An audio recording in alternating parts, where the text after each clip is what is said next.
স্বল্প খরচে অধিক মুনাফা হয় পঞ্চগড়ে বেড়েছে বাদামের আবাদ। আগে একবার চাষাবাদ করা হলেও এখন তা করা হচ্ছে বছরে দুবার।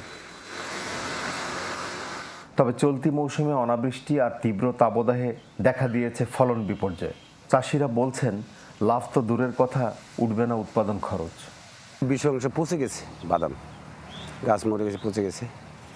এই বাধ্য এখন তুলা লাগে এগুলা। বিঘায় 8-10 মন করে বাদাম হইতো, এবছরে খুব জোর 5-6 মন হইতেও খুব জোর হয়ে যায় নাকি বলা যাচ্ছে না।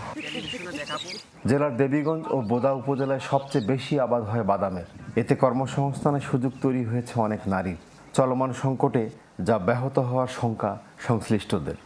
বাদাম আর ভুট্টা মরিচ তো প্রতি বছরে বছরে করি, তাই এবার তো মনে হয় গরমের কারণে গাছ মরে গেছে, পানি নাই।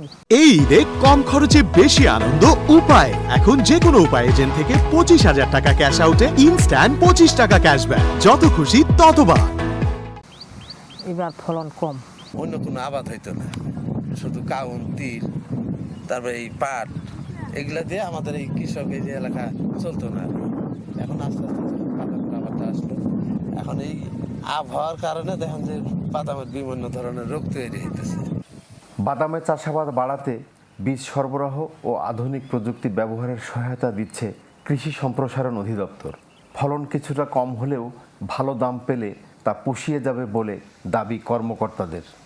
পঞ্চগড় জেলার মাটি স্যান্ডিলুম হওয়ার কারণে চাষিরা দিনকে দিন বাদাম চাষের দিকে ঝুঁকছেন। তবে এবছর বিরূপ আবহাওয়ার কারণে অনেক ক্ষেত্রে চাষিরা বাদামের সেচ দিতে পারেননি, যার ফলে আমরা কৃষি সম্প্রসারণ অধিদপ্তর আশঙ্কা করছি যে হয়তো বাদামের ফলন কিছুটা কম হতে পারে। চাষিরা যদি বাদামের ন্যায্য মূল্য পান তাহলে এই এলাকায় বাদামের চাষ আরও সম্প্রসারিত হবে বলে আমার বিশ্বাস। ঋণ সুবিধা ও সংরক্ষণের জন্য সঠিক ব্যবস্থাপনা থাকলে দেশের কৃষি অর্থনীতিতে বড় ভূমিকা রাখবে পঞ্চগড়ের বাদাম, এমনটি দাবি বিশ্লেষকদের। হোসেন রায়হান, চ্যানেল 24, পঞ্চগড়।